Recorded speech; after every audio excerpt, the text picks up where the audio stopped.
अस्सलाम वालेकुम रहमतुल्लाहि व बरकातुहू। मैं हूं एडवोकेट मोमना शहजीम और आप देख रहे हैं मेरा यूट्यूब चैनल। हम जुडिशरी के एग्जाम्स की तैयारी करवा रहे हैं और इस सिलसिला में जो इंग्लिश का सब्जेक्ट है और हमारे इंग्लिश का इम्प्रूव होना बेहद ज़रूरी है। तो उसके साथ हमें ये सजेशंस भी मिलती हैं कि हमें न्यूज़पेपर की रीडिंग भी करनी चाहिए।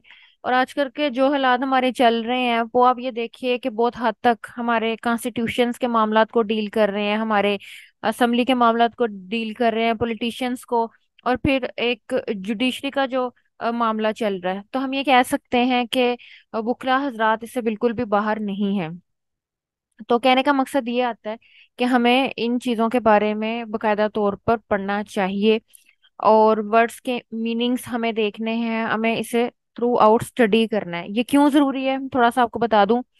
ये हमारे बेयर एक्ट की रीडिंग में हमें बहुत हेल्प करेगा, क्योंकि कम से कम 15 दिन तक आप, मैं ये नहीं कहती अपने बेयर एक्ट रीड ना करें, क्योंकि हम लॉयर हैं तो हम वो अपने एलएलबी में भी करते रहे हैं और प्रैक्टिस में भी हमने किया है।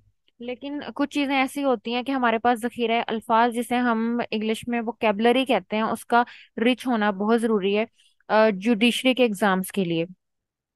तो जब हम टाइम बाय टाइम इन चीजों को पढ़ते रहेंगे, समझते रहेंगे, कोई भी महान नहीं होता, लेकिन टाइम बाय टाइम ये होता है कि इंसान को नॉलेज हो जाता है कि वो किस तरह से पढ़ेगा चलेगा। तो ये मेरी एक छोटी सी एक एफर्ट है कि अगर आप मेरे साथ शामिल होना चाहें, मेरी ये कोशिश होगी कि मैं इसको बड़े अच्छे तरीके से ना सिर्फ इसे रीड आउट करूंगी, बल्कि हम इसके फैक्ट्स को भी और इसको थोड़ा अपने माइंड में स्केच आउट करने की भी कोशिश करेंगे कि हम चीजें पढ़ क्या रहे हैं। सो आज जो मैंने न्यूज़ निकाली है वो आज हमारी डेट की है। और ये देखिए कि एक न्यूज़ है, NA passes bill to pave way for Nawaz return. देखिए अभी एक हेडलाइन है, और अक्सर जर्नलिज्म का एक कॉन्सेप्ट है कि उसके ऊपर जो सुर्खियां लगाई जाती हैं, जो हेडलाइंस लगाई जाती हैं ना, वो बड़ी गर्मा गर्म और मसालेदार लगाई जाती हैं। तो उर्दू में तो क्या ही कहने, लेकिन जब हम इंग्लिश की बात करते हैं तो वो भी पीछे नहीं है। अब एनए से मुराद हमारा यहाँ पे नेशनल असेंबली है, passes bill to pave way. Pave way जिसे हम कहते हैं ना उर्दू के अंदर, के रास्ता हमवार करना। तो उसके लिए हम जब इंग्लिश वोकेबलरी में वर्ड यूज करते हैं, इंग्लिश में वर्ड यूज करते हैं, तो हम उसके लिए वर्ड यूज करते हैं पेव वे। ये हमारे सामने ये जहां पर हाथ का निशान आ रहा है, ये हमें पॉइंट आउट करता है pave way for Nawaz return. इसको मजीद हम थोड़ा बेहतर बनाने के लिए ये चीज करते हैं कि यहाँ से स्पॉटलाइट के ऑप्शन चूज कर लेते हैं, ताकि हमें और आसानी हो जाए इसको जरा समझने में, क्योंकि जब रेड निशान आएगा तो आप उसको खुद देख लेंगे। तो मैं इसकी बात करी हूँ पेव वे, रास्ता हमवार करना। तो अब हम नेक्स्ट स्टोरी की तरफ जरा चल रहे हैं कि कहानी क्या है। अच्छा, हेडलाइन हमें ये बता रही थी कि जो नेशनल असेंबली ने एक ऐसा बिल पास किया है कि जिसने नवाज शरीफ साहब के लिए एक रास्ता हमवार कर दिया। अब हमें पता चला, अच्छा जी, तो हम देखते हैं कि आखिर उसमें क्या बात है। कि amendment empowers ECP to give poll date without consulting president. तो सबसे पहले उन्होंने बात बताया कि एक अमेंडमेंट की गई कि जिसने इलेक्शन कमीशन ऑफ पाकिस्तान को एम्पावर कर दिया कि वो जो पोलिंग की डेट है वो अ, दे सकते हैं, और without the consultation of president. सबसे पहले हमारे जो यहाँ पे सुर्खी है वो ये आ गई। फिर उसके बाद सेकंड नंबर पे जो आता है वो कहते हैं JI। यहाँ पे बात आ गई हमारी जो पॉलिटिकल पार्टी है जमात इस्लामी की। लॉ मेकर रिजेक्ट्स करते हैं बिल एज पर्सन स्पेसिफिक। ये नहीं कि जो JI है उसने बता दिया कि भाई लॉ मेकर्स इसको रिजेक्ट कर रहे हैं JI के, क्यों? क्योंकि ये एक स्पेसिफिक पर्सन, जो कि हम ऊपर पढ़ चुके हैं कि नवाज शरीफ साहब हैं और एक और शख्सियत है, उनका नाम आगे आ रहा है, ठीक है, वो उनके लिए बनाया गया। ये अमेंडमेंट एक नेशनल इंटरेस्ट की अमेंडमेंट बिल्कुल भी नहीं है। ये तो भाई एक जो पाथ है वो क्रिएट किया गया है, जिसका ऊपर हमने वर्ड पढ़ा है, और वो वर्ड हमने पढ़ा है रास्ता हमवार करने का, पेव वे। पेव वे। अच्छा जी, चले हम रीडिंग स्टार्ट करते हैं इसकी। इस्लामाबाद से हमारी न्यूज आ रही है, ये इस्लामाबाद शहर। After it's approval from the upper house of parliament, the national assembly on Sunday approved the elections amendment act 2023, which empowers the Election Commission of Pakistan to unilaterally fix the date for elections and also limits the lawmakers' disqualification period to 5 years with retrospective effect। चलें जी, यहाँ तक बात हम कर लें। ये जो हमारा बिल था ये भाई पास हुआ अपर हाउस से, नेशनल असेंबली में आया। ठीक है, इसके अंदर अमेंडमेंट की दरख्वास्त की गई, और इस अमेंडमेंट का मकसद क्या था कि भाई इलेक्शन कमीशन ऑफ पाकिस्तान को यक तरफा तौर पर ये इख्तियार देने की कोशिश की गई कि भाई वो खुद एक तो इलेक्शंस की डेट फिक्स कर लें, दूसरा ये कि जो हमारे लॉ मेकर्स हैं उनकी डिस्क्वालिफिकेशन अगर होती भी है तो वो पीरियड 5 years का होना चाहिए, इसके अलावा नहीं कोई चीज होनी चाहिए। और उनको ता उमर जैसे नहली का एक कॉन्सेप्ट था, कहते हैं वो जी नहीं होनी चाहिए। अब जो पहला वर्ड मेरी नजर से गुजरा यहाँ पे वो रेट्रोस्पेक्टिव इफेक्ट था। अब इससे जो हमारे लॉयर्स हैं, हमारे एडवोकेट्स हैं और हमारे प्रैक्टिशनर्स हैं वो बहुत अच्छे से वाकिफ हैं। ठीक है, तो फिर मैं जो है वो यहाँ तक महदूद नहीं रही कि भाई हमें पता है। मैंने फौरी तौर पर इसको गूगल किया, और जो रिजल्ट मेरे सामने आया गूगल बाबा की तरफ से वो ये था कि रेट्रोस्पेक्टिव के मीनिंग्स क्या हैं। तो भाई वो कहते हैं लुकिंग बैक ऑन और डीलिंग विद पास्ट इवेंट्स और सिचुएशंस, यानी कि हम सिर्फ प्रेजेंट की बात नहीं कर रहे बल्कि हम साथ लेकर चलेंगे जो कुछ बैक डेटेड था। हम अक्सर वर्ड यूज करते हैं बैक डेटेड। फिर एक वर्ड जो कि लातीनी लैंग्वेज का एक वर्ड है हमारा एक्स पोस्ट फैक्टो। अच्छा जी, अब मैं थोड़ा सा आपको ये बता दूं कि रेट्रोस्पेक्टिव का वर्ड नॉर्मली जो हम सुनते हैं, पढ़ते हैं, गौर करते हैं, वो जो मैं बोलूंगी ये किस सब्जेक्ट का है मोस्टली, तो आप खुद कहेंगे हाँ जी बिल्कुल ये इसी सब्जेक्ट में हमने ज्यादा पढ़ा है। जब हम सब्जेक्ट पढ़ते हैं इंटरप्रिटेशन ऑफ स्टैट्यूट्स, तो वहां पे हम लॉ का, कॉन्स्टिट्यूशन का, लॉ मेकिंग का रेट्रोस्पेक्टिव इफेक्ट पढ़ते हैं। इसके अलावा जब हम इंटरप्रिटेशन की थीरीज पढ़ते हैं जिसके अंदर मिसचीफ रूल्स आ जाता है, गोल्डन रूल आ जाता है, लिटरल रूल आ जाता है, और दो तीन और इसकी काइंड्स हैं, तो उसके अंदर भी हम ये चीज पढ़ते हैं। और हम क्या पढ़ते हैं इस सिलसिला में, हम ये पढ़ते हैं कि भाई अगर हम किसी चीज के बारे में कानून बनाना चाहते हैं तो हम थोड़ा सा बैक डेटेड जाते हैं, हम थोड़ा सा हिस्ट्री में जाते हैं कि इससे पहले क्या कुछ मौजूद था, अगर रस्म और रिवाज भी मौजूद थे तो भाई उससे हमें क्या हेल्प मिलती है। तो जनाबे अली ये हमारा रेट्रोस्पेक्टिव का कॉन्सेप्ट था।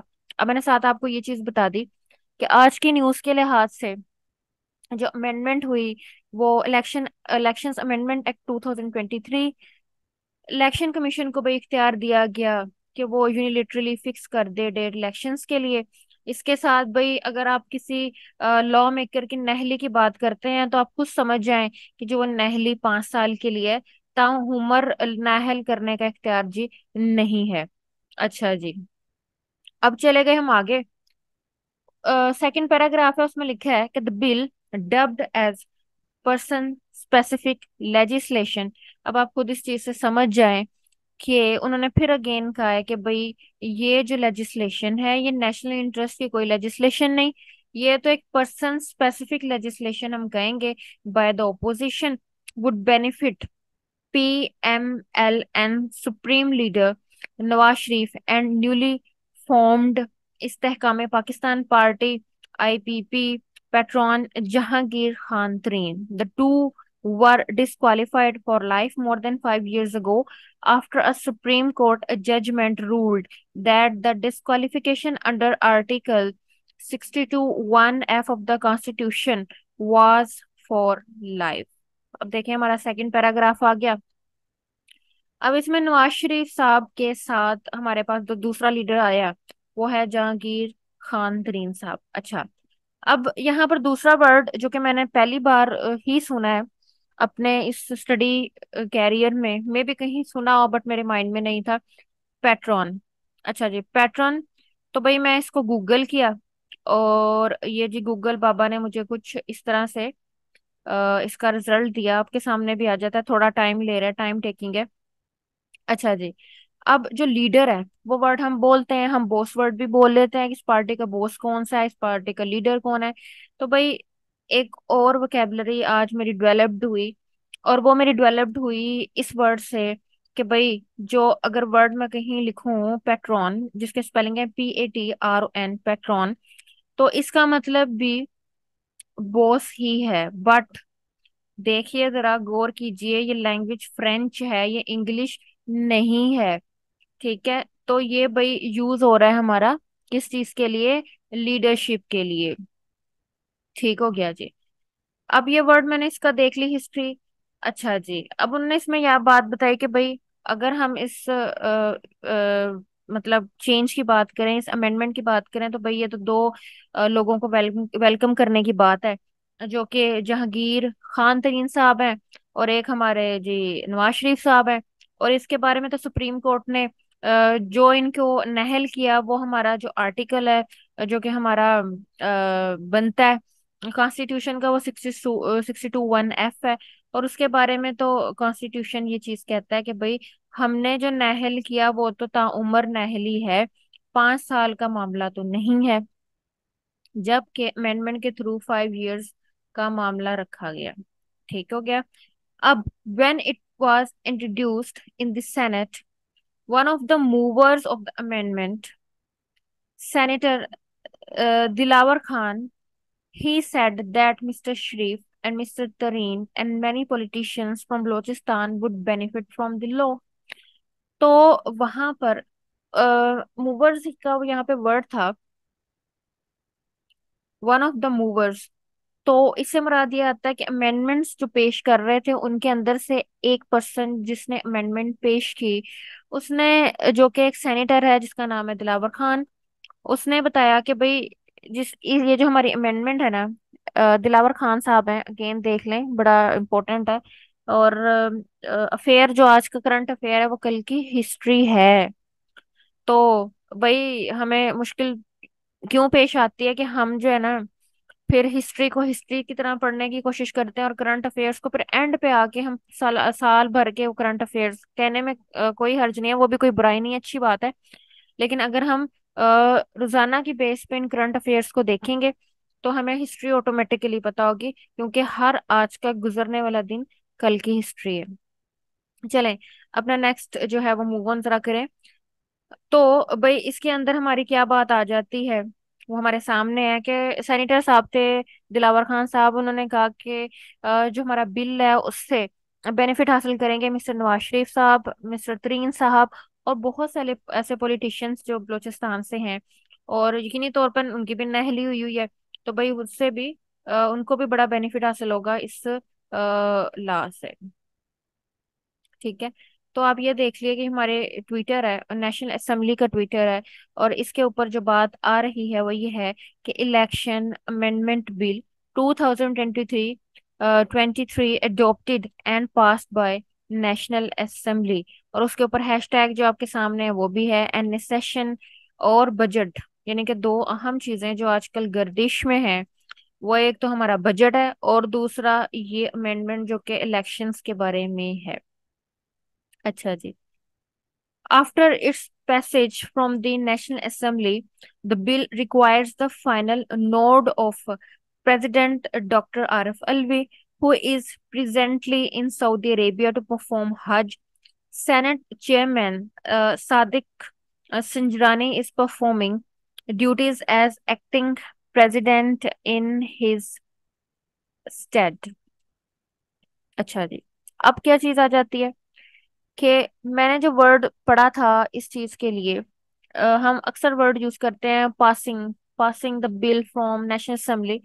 बट आज मुझे पता चला कि भाई हम ये वर्ड भी यूज कर सकते हैं after it's passage from the national assembly, after it's passage from the national assembly, the bill requires, यानी कि बिल चाहता था, final nod of president doctor Arif Alvi. Okay, यहाँ पे वर्ड यूज हुआ नोड। नोड का मतलब होता है सर हिलाना, लेकिन हम जो वर्ड मोस्टली इस सारे प्रोसीजर में यूज करते हैं वो होता है असेंट। हम लिखते हैं असेंट है, हम पढ़ते असेंट है, असेंट ऑफ प्रेसिडेंट। तो फिर मैं गई और मैंने गूगल बाबा से ये देखने की कोशिश की कि नोड के मतलब क्या है। तो भाई वो हमारे सामने कुछ इस तरह से रिजल्ट्स देते हैं कि lower and raise one's head slightly and briefly, especially in greeting। अब देखें ये वर्ड जो मैं कहती थी कि हम नॉर्मली इसको असेंट का वर्ड जैसे यूज करते हैं, बट आज मुझे पता चला कि भाई मैं तो नोड का वर्ड भी यूज कर सकती हूँ। तो इसके समझने से मुझे, इसको पढ़ने से मुझे समझ आया कि भाई नोड वर्ड भी यूज हो सकता है। तो अगर आप मेरे साथ पढ़ रहे हैं तो आपको भी पता चलेगा कि भाई नोड का वर्ड भी यूज हो सकता है। The final nod, assent of president भी वर्ड यूज हो सकता है, the final nod of president doctor Arif Alvi. अच्छा जी, अब इस पैराग्राफ की कहानी क्या है? वो कहते हैं कि नेशनल असेंबली से भी पास हो गया, सेनेट से भी पास हो गया। अब ये बिल चाहता था असेंट, क्योंकि हम ये जानते हैं कि जब कोई बिल दोनों ऐवानों से मंजूरी हासिल कर लेता है तो उसके बाद जाता है वो हमारे सदर साहब के पास, और सदर साहब की मंजूरी के साथ वो बिल चेंज हो जाता है एक्ट में। किस में चेंज हो जाता है? एक्ट में। तो अच्छा, हमारे ये जो साहब हैं डॉक्टर आरफ अलवी साहब, ये अगर हम मौजूदा सूरत हाल देखें तो ये तो सऊदी अरेबिया और हज परफॉर्म करने के लिहाज से, तो भाई इनकी गैर मौजूदगी में हमारा कॉन्स्टिट्यूशन ये बताता है कि सेनेट का जो चेयरमैन होता है वो एक्टिंग प्रेसिडेंट यानी कि कायम मुकाम सदर की जिम्मेदारियां अदा करता है। तो भाई जो हमारे सादिक संजरानी साहब हैं वो फिर एज एन एक्टिंग प्रेसिडेंट जिम्मेदारियां जो है वो अदा कर रहे हैं डॉक्टर आरिफ अलवी के ऑन बिहाफ में। अच्छा जी, अब क्या आता है? The table sorry the bill was tabled in the lower house by finance minister Ishaq Dar and J.I. lawmaker Maulana Akbar Chitrali was the lone lawmaker who opposed its approval। Okay, अब जरा देखें कि यहाँ पे एक word use हो रहा है, द बिल वाज टेबल्ड। अब मैंने ये वर्ड नॉर्मली ऐसे यूज नहीं किया, बट मुझे इसके पढ़ने से पता चल गया कि इसका मतलब है कोई चीज पेश करना, सामने कोई चीज पेश करना। तो भाई इसको फिर मैंने गूगल करने की कोशिश की, तो मैंने गूगल किया तो फिर इसका रिजल्ट मुझे इस तरह से आया। अब इसके पास जैसे हमने पढ़ा द बिल वाज टेबल्ड, तो एक और चीज मुझे समझ आई कि भाई आप इसको टेबल अ बिल कह सकते हैं, मोशंस टू टेबल कह सकते हैं, और to lay on the table कह सकते हैं, और यूज्ड टू ब्लॉक और किल अमेंडमेंट्स और other parliamentary questions. So table a bill, motions to table, और to lay on the table. ठीक है, ब्लॉक और किल अमेंडमेंट्स और अदर पार्लियामेंटेरियन क्वेश्चंस, यानी कि आप ये थोड़ा देखिए कि इसका मतलब ये होता है कि आपने अब बिल जिसने रखना था उसने सामने रख दिया है, बट उसका मतलब इस साथ क्या है कि अब उसकी कोशिश ये होगी कि वो क्वेश्चंस जो इसके ऊपर अराइज हों या अमेंडमेंट्स जो हों उसको थोड़ा ब्लॉक करेगा। चले, मुझे इससे ये समझ आई कि भाई मैं ये वर्ड यूज कर सकती हूँ। The bill was tabled in the lower house by finance minister Ishaq Dar and J I law maker Maulana Akbar Chitrali. दो लोग थे। अब ये आप देख लिए, कल हिस्ट्री बन जानी है, आज का फेयर है, तो करंट अफेयर है, तो कल की हिस्ट्री बन जानी है। तो जरा देख लीजिए कौन दो लोग हैं। जमात इस्लामी के लॉ मेकर में से मौलाना अकबर चित्राली एंड हमारे फिनांस मिनिस्टर साहब जो कि आजकल बहुत फेमस है, इसहाक डार साहब की बात हो रही है। अच्छा जी, अब ये मैं आपको बता दूं, वो कहते हैं जो मिस्टर चित्राली है ना, वो एक वहद लॉ मेकर थे जो कि अपोस्ट कर रहे थे इस बिल को, और एक तरफ हमारे जो फिनांस मिनिस्टर थे वो के बिल पेश कर रहे थे। उन्होंने कहा mister Chitrali said the bill was devised to benefit specific personalities. Again वही बात, वो कहते हैं कि भाई मैं तो यही कह रहा हूँ कि इस बिल का मकसद ही है कि स्पेसिफिक पर्सनालिटीज जो है ना, उनको आप दे रहे हैं रिलीफ, और ये सारे तरद्दुद जो आप कर रहे हैं ना, ये बस उन्हीं के लिए है। अच्छा जी, अब देखें, incorporating proposed amendments in the election commission's bill was person specific legislation, he added incorporating। अब एक वर्ड आ गया हमारे सामने, इनकॉर्पोरेटिंग। अच्छा जी, तो भाई मैंने इसको भी देखा, हम कॉर्पोरेट का वर्ड यूज करते हैं। इनकॉर्पोरेट का मतलब ये होता है टेक इन और contain something as part of whole, include. ठीक है, ये नहीं के कहने का मकसद ये एक होता है किसी चीज का मुकम्मल, एक पूरी चीज, लेकिन आप उसमें से कुछ हिस्सा चुन लेते हैं और कुछ स्पेसिफिक चीज करने की कोशिश कर रहे हैं। जिस तरह के बाकी वर्ड्स आपके सामने, ये सेनोनिम्स हमारे सामने मौजूद हैं, जिसमें एम्बॉडी करना, किसी चीज को इंक्लूड करना, कॉम्प्राइज करना, कंटेन करना, एम्ब्रेस करना और बिल्ड इन करने वगैरह चीज शामिल है। सो जब हम कहते हैं ना इनकॉर्पोरेटेड कंपनी, तो उसका मतलब यही होता है कि एक लिमिटेड कंपनी है, यानी कि बहुत सी चीजों में से कुछ हिस्सा सामने ले आया जाए। तो अब हम दोबारा आते हैं अपने चीज की तरफ। अभी आपको समझ लगेगी इसका मतलब पढ़ने से। तो incorporating proposed amendment in the election commission's bill was person specific legislation, he added। भाई उन्होंने बात कही है कि भाई मैं अगेन कहता हूँ कि इनकॉर्पोरेटिंग प्रोपोज अमेंडमेंट, यानी कि प्रोपोज्ड, पहले से तजवीज शुदा दिमागों में है कि भाई हमने इस तरह की अमेंडमेंट करनी है। तो भाई मैं तो ये कहता हूँ कि ये जो प्रपोजल है ना, ये ऑलरेडी प्री प्लान्ड है। उन्होंने यही चीज कही और उन्होंने कहा कि भाई स्पेसिफिक पर्सन को आप जो है वो दे रहे हैं रिलीफ। ये चीज हमें सामने पता चल रही है। अच्छा जी, the J.I. lawmaker was of the view that no changes can be made in Article 62 and 63 without amending the Constitution, for which a two-third majority was needed। अब देखिए, गौर कीजिए, बात आ गई आर्टिकल हमारे 62 एंड 63, और ये हमेशा बहस तलब रहते हैं। अब जो हमारे जेआई के लॉ मेकर थे, उन्होंने जो यहाँ पर क्वेश्चन रेज किया और जो एलिगेशन उठाया वो ये था कि आप इन दो आर्टिकल्स में तब्दीली कर रहे हैं, जबकि आपको इस चीज का नॉलेज होना चाहिए कि कॉन्स्टिट्यूशन के किसी आर्टिकल में तरमीम करने के लिए टू थर्ड मेजोरिटी नीडेड होती है। तो आपने क्या सोचकर ये चीज करनी है। उसके बाद defence minister Khawaja Asif however disagreed. तो यकीनी तौर पर नून लीगियों ने तो फिर डिसएग्री करना था। तो जो हमारे डिफेंस मिनिस्टर हैं, साथ साथ देखिए कि हमारे डिफेंस मिनिस्टर कौन हैं। तो भाई हमारे डिफेंस डिफेंस मिनिस्टर हैं ख्वाजा आसिफ साहब। वो डिसएग्री कर गए इस चीज से। उन्होंने क्या कहा और किस तरह से कहा और किधर कहा, ये देखिए। Speaking on Hum news programme Pakistan tonight later in the day, he said the amendment was not specific to Nawaz Sharif. अब जो बहस हो रही थी कि भाई एक स्पेसिफिक पर्सन को रिलीफ देने की है, ये वो सारी चीजें, तो उन्होंने बात कही कि भाई ऐसा कुछ नहीं है। अ, ऐसा नहीं है। अब ऐसा हो भी तो वो कभी भी नहीं कहेंगे कि ऐसा है। बहरहाल जो हमारे डिफेंस मिनिस्टर हैं, जो के हैं ख्वाजा आसिफ साहब, उन्होंने ये चीज कही कि ऐसा कुछ नहीं है। अच्छा, अब उन्होंने क्या कहा है, उन्होंने कहा it is a separate matter that the amendment is applicable to him in the current circumstances pointed out. अब वो कहते हैं कि हमने तो अमेंडमेंट भाई ऐसे ही की थी, अब ये एक सेपरेट इशू है कि वो इन सर्कमस्टांसेस में उनके ऊपर फिट हो रही है। तो भाई हमने तो ये चीज करके नहीं की। अच्छा जी, मिस्टर आसिफ अपॉइंट। अब यहाँ पर जो वर्ड था ना अपॉइंट, तो ये वर्ड भी मैंने फर्स्ट टाइम इस तरह से यूज होते देखा, और जब मैंने इसे पढ़ा तो मेरे वर्ड जो माइंड में आया वो ओपिनियन आया, कि भाई ये वर्ड ना ओपिनियन से निकला है।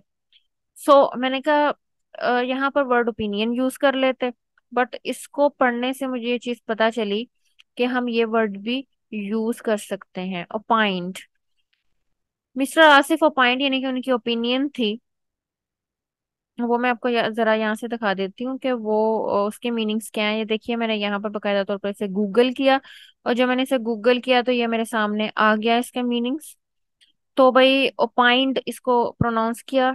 और अब जहाँ पे हम कहते हैं he gave the opinion, he gave his opinion, तो अगर हम वहां पे वर्ड यूज कर लें, सिर्फ दो वर्ड्स, के ही ओपाइंड, OPINED, तो किस्सा खत्म।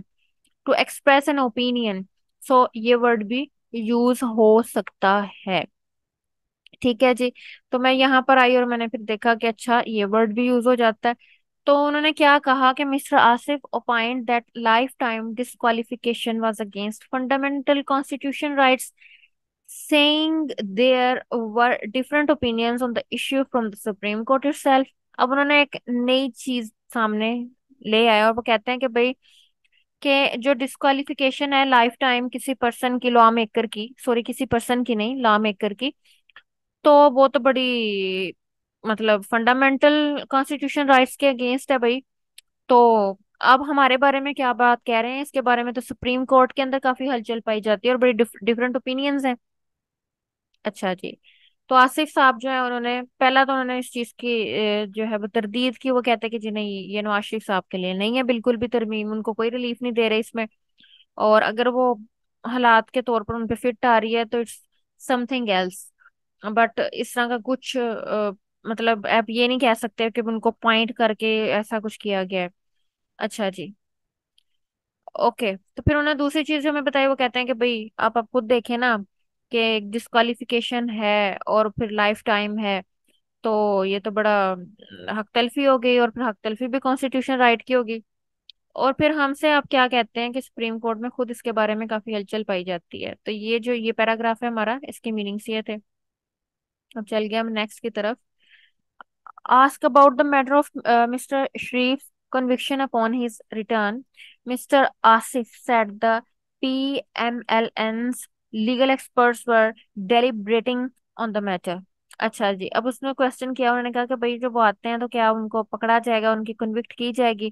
तो वो कहते हैं कि भाई इस मामले को तो हमारे जो लीगल एक्सपर्ट्स हैं ना, वो बड़े ही डेलिब्रेटेड तरीके से, यानी कि बड़े ड्यू केयर और बड़े जोशो खरोश तरीके से और बड़े कॉन्शियसली और बड़े इंटेंशनली जो है वो डील कर रहे हैं। So no issue. तो हमने डेलिब्रेट का भी देख लिया, तो उसका मतलब होता है कॉन्शियसली, बड़े ही ड्यू केयर के साथ, जिसे हम कहते हैं ना पूरी तवज्जो के साथ इस चीज को देख रहे हैं। सो उन्होंने ये बात को अपने ला एक्सपर्ट पे फेंक दिया। अच्छा जी। अब इसके बाद एक और चीज अंदर इन्वॉल्व हुई, और वो हमारे हैं कॉन्स्टिट्यूशनल एक्सपर्ट। अब उन्होंने इस बारे में क्या कहा वो जरा देख लें। अहमद बिलाल महबूब नेम है उनका, a constitutional expert said the bill could not abolish the lifetime disqualification of lawmakers, and it could be scrapped if challenged in the Supreme Court। He made these remarks in a TV programme. अब इसकी जो मुझे समझ लगी है वो मैं आपसे शेयर करती हूँ। मे भी उसमें कुछ गलती हो इस समझने में, ये क्या है। बहरहाल मुझे जो समझ लगी है, जो मैंने अपनी ड्यू केयर से समझा, वो ये है कि अहमद बिलाल महबूब साहब जो कि कॉन्स्टिट्यूशनल एक्सपर्ट हैं, उन्होंने ये चीज कही कि भाई जो बिल ये जो पेश कर रहे हैं ना, ये could not abolish the life time disqualification of law makers, कि ये कोई ऐसी एफर्ट नहीं है जो कि कॉन्स्टिट्यूशनल आर्टिकल जो कि बताता है कि डिस्क्वालिफिकेशन कर देनी है फॉर लाइफ, उसको खत्म करे।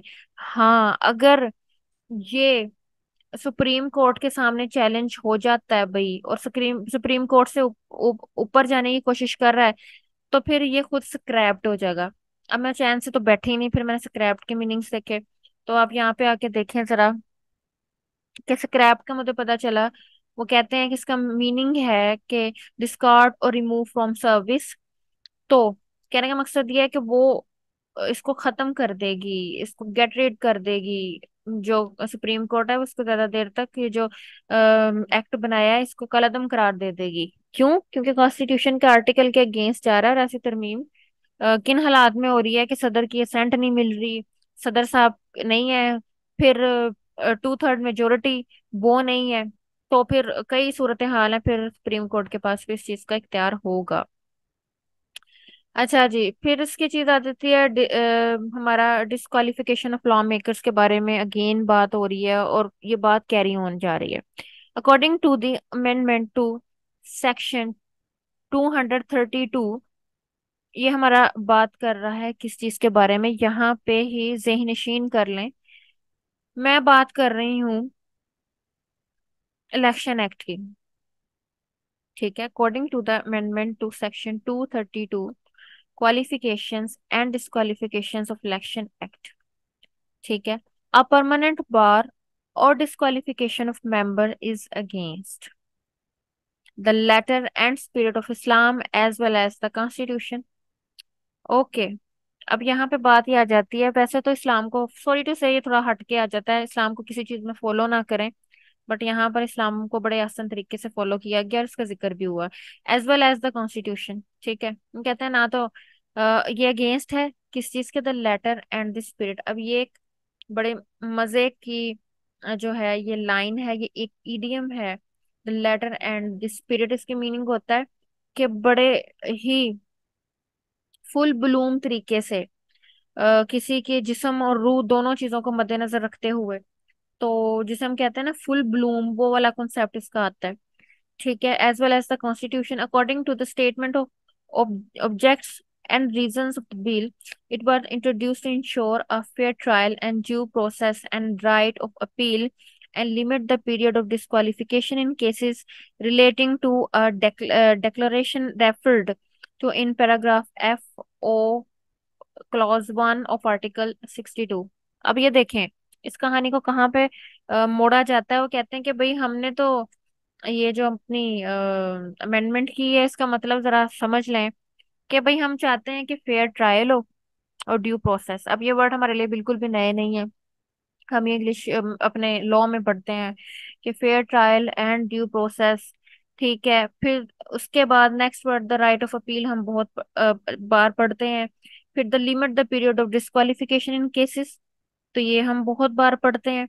रिलेटिंग टू डेक्लेरेशन, ये इसको रेफर्ड भी पढ़ते हैं, रिफर्ड भी पढ़ते हैं to in paragraph F of clause 1 of article 62। तो भाई ये सारी कहानी जो हमारी डील हो रही है, वो डील हो रही है हमारा आर्टिकल 62 और उसके पैराग्राफ एफ, और उसकी जो क्लॉज है वो 1 है। बेसिकली हमारे जो कॉन्स्टिट्यूशन का आर्टिकल प्लस ये इलेक्शंस एक्ट है, जो कि हमारा इसका बनता है सेक्शन 232, तो उन दोनों को बड़ा ज्वाइन करके उन दोनों के ऊपर बात की जा रही है। सो ये बड़ा इंपॉर्टेंट बात है, इसको पढ़ें, गौर करें, समझें कि हमारे आर्टिकल्स कौन से हैं, हमारे इसमें बात किस बारे में हो रही है।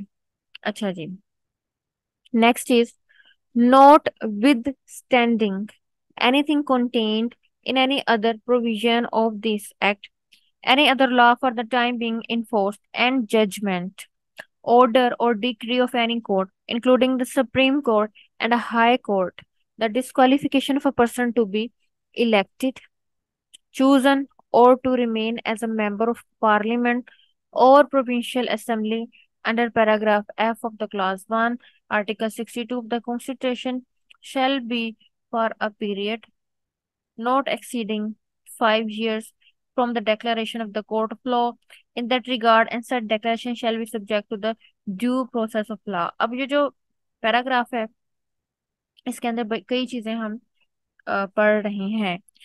वर्ड्स हैं हमारे लॉ से रिलेटेड भी, कोई चीज लॉ से बाहर नहीं है, क्योंकि कॉन्स्टिट्यूशन एक ऐसा हमारा हिस्सा है लॉ का कि बाकी एक्ट उसके ही जेरे असर आते हैं, उसके जेरे नगी गए तो बात गलत ना होगी।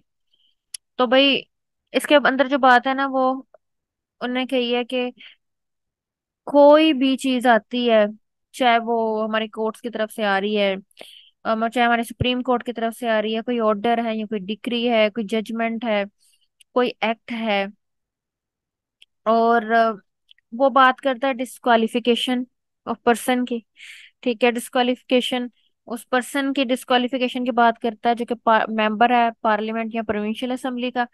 तो भाई हम ये बात कह रहे हैं कि जब उसको नाअहल किया जाएगा ना, तो वो पीरियड जो है वो 5 years कंसीडर किया जाएगा, उससे आगे नहीं है। यानी कि आप ये समझ लें कि जो ताहयात नाअहली का कंसेप्ट है वो खत्म करने की कोशिश की गई है, और कहें कि 5 साल का अरसा जो है ना, वो इससे मुराद है जब किसी को नाअहल किया जाएगा। और जब ये सारा मामला होगा तो फिर ड्यू प्रोसेस जो लॉ है उसको फॉलो किया जाएगा। अच्छा जी, ये एक स्टोरी होगी। फिर उसके बाद आता है the amendment added that the procedure, manner and duration of disqualifications and qualifications. अब देखिए, थोड़ा सा मद्देनजर रखें इस चीज को। यहाँ पे सिर्फ डिस्क्वालिफिकेशन नहीं बल्कि क्वालिफिकेशन की बात भी हो रही है, तो एक नुक्ता है, हम ये भूल नहीं सकते। अब यहाँ पर वर्ड अक्सर हो सकता है कभी क्वेश्चन भी पूछ लिया जाए कि सिर्फ क्वालिफिकेशन की बात हो रही थी या डिस्क्वालिफिकेशंस की बात हो रही थी, या फिर डिस्क्वालिफिकेशन बड़ा हाईलाइटेड है तो क्या क्वालिफिकेशंस भी इसमें ऐड होती हैं। तो भाई, जब हम आर्टिकल 63 और 64 दोनों मिला के पढ़ रहे हैं, तो कोई पर्सन पहले क्वालिफाई हुआ तो बाद में डिस्क्वालीफाई हुआ ना, कोई रीजन थी। तो भाई हम किस तरह से एक चीज को सब ले सकते हैं। The amendment added that The amendment added that the procedure, manner, and duration of disqualifications and qualifications should be as specifically provided for in relevant provisions of Article 63 and 64 of the Constitution। ठीक हो गया। अच्छा, where no such procedure, वो कहते हैं सबसे पहले तो हम ये कहेंगे कि भाई जो प्रोसीजर और मैनर्स की हम बात कर रहे हैं वो तो हमारा आईन ही फ्राहम करता है। तो वो कहते हैं कि where no such procedure manner duration has been provided for the provision of this act shall apply it added. तो कहते हैं फिर जहां पर ये कोई भी चीज जो ऐसी है, ठीक है, ड्यूरेशन और जो मैनर से रिलेटेड कुछ प्रोसीजर मौजूद नहीं है, तो भाई जो हमारा एक्ट है ना, तो उसकी जो चीजें है ना वो फॉलो की जाएंगी। अब कौन सा एक्ट है भाई, जो इलेक्शन कमीशन का मामला है ना, उसके वो वाला हम उसको फॉलो करने की कोशिश करेंगे। अच्छा जी, अब उसके बाद हमारा आ गया इलेक्शन कमीशन ऑफ पाकिस्तान के एम्पावरमेंट के बारे में। तो भाई वो देख लें उसके बारे में क्या बात की जा रही है। The propose amendment to section 57(1) of the elections act read, गौर कर लें कौन सा सेक्शन है, किस एक्ट का है, दोनों चीजें गौरतलब है, ऑब्जर्वेशन के लिए है। The commission shall announce the date or dates of the general elections by notification in the official gazette and shall call upon the constituencies to elect their representatives। अब देखिए कि इसके बारे में बात बताइए। वो कहते हैं कि जो हमारी अमेंडमेंट है ना, सेक्शन 57(1) की, उसमें बताया गया है कि जो हमारा कमीशन है ना, शेल है।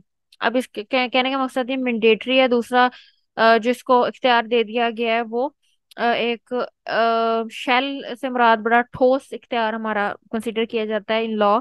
जब लैंग्वेज ऑफ लॉ में हम शेल का वर्ड यूज करते हैं कि एक लिहाज से हेडिंग पर्सनैलिटी, और वो जो कहेगा वो अबाइड बाय करने के काबिल होगा, कि वो डेट या डेट्स जनरल इलेक्शंस की अनाउंस करेगा और बकायदा तौर पर एक ऑफिशियल गजट में, और वो जो हल्के हैं वहां के लोगों को कॉल अपॉन करेगा, ठीक है, कि रिप्रेजेंटेटिव्स जो हैं वो अपने सिलेक्ट करें। The amendment to section 58 read, notwithstanding anything contained in Section 57, the Commission may at any time after the issuance of notification under subsection 1 of that section make such alteration in the election program announced in that notification for the different stages of the election, or may issue a fresh election program with the fresh poll dates as may in its opinion to be recorded in writing to be necessary for the purposes of the act. अब जब जरा गौर से चीज सुन लें, उन्होंने बात की 57 की, 57 में बता दिया कि भाई इलेक्शन कमीशन के पास इख्तियार है। इख्तियार इलेक्शन कमीशन के पास है 58 में भी, बट 58 ने मोहलत की बात कर दी। वो कहता है ठीक है, 57 में उसने एक टाइम दिया सारी चीजों की, लेकिन कुछ सूरत हाल ऐसी हो सकती है कि जिसमें आल्ट्रेशन की जरूरत है। अब ये बात जरा देख लें, जो हमारे 58 सेक्शन है वो बात करता है अल्ट्रेशन की, और वो कहता है कि 57 में जो बात की हम इसे डिनाइड नहीं है, okay well and good, but बात हुई अल्ट्रेशन की, किसी वजह से अल्ट्रेशन करनी पड़ गई, तो भाई चीफ इलेक्शन कमीशन को थोड़ी फ्लेक्सिबिलिटी प्रोवाइडेड है कि वो इसके अंदर अल्ट्रेशन करें और फिर जो प्रोग्राम नेक्स्ट बने इलेक्शंस का उसके बारे में बता दें, नो इशू। तो वो इस सिलसिले में क्या करेंगे कि वो बकायदा तौर पर नोटिफिकेशन देंगे for the different stage of elections, और में issue a fresh election programme with a fresh poll dates as may in its opinion to be recorded in writing be necessary for the purposes of this act. लेकिन उन्होंने जब alteration करनी है, एक चीज थी उससे थोड़ा चेंजिंग्स की गई, तो भाई उन्होंने रीजंस रिकॉर्ड करनी है इन शेप ऑफ राइटिंग, के भाई तहरीरी तौर पर लिख के बताना कि इस वजह से अल्ट्रेशन हुई और इस वजह से डेट थोड़ी आगे गई, और फिर उन्होंने सारी चीजें करनी है। तो ये देखिए, ये हमारे सामने पूरी पूरी उसकी जो कंडक्ट करने के, उसके अल्ट्रेशन के जो हमारे पास एक्सप्रेशंस है, उसकी इंग्लिश मौजूद है। ठीक है, यहाँ पे बात आ जाती है, थोड़ा रुकिए और ठहरिए और गौर कीजिए कि programme announced in that notification for the different stages of the elections. ठीक है, और में issue a fresh election programme with a fresh poll dates as may in its opinion to be recorded in writing be necessary for the purposes of this act. तो ये हमारा आज का article था। कहने का मकसद ये है कि ये एक आर्टिकल था, तो हमें रीड करना है, सेंस को हमें रीड करना है, बहुत सी चीजों को, और उन्हीं में से एक चीज ये भी है कि हमें न्यूज़पेपर रीड करना है। तो डॉन न्यूज़पेपर, जैसे कि न्यूज़पेपर इन शेप आता है, वो भी ठीक है, और हमारे नेट के ऊपर भी मिलता है, तो आप इसको इस तरह से भी हासिल कर सकते हैं। तो मेरा ये लेक्चर था, होपफुली कि जो लोग मेरे साथ पढ़ रहे होंगे उन्हें बड़े अच्छे तरीके से इस न्यूज़ की समझ भी आई होगी। तो स्टे ट्यून्ड रहें इस सिलसिला में, और चीज़ें सुनते रहें। अल्लाह ताला आप सबके इल्म में इजाफा करे, हम सबके इल्म में इजाफा करे। तो मेरी तरफ से अल्लाह हाफिज।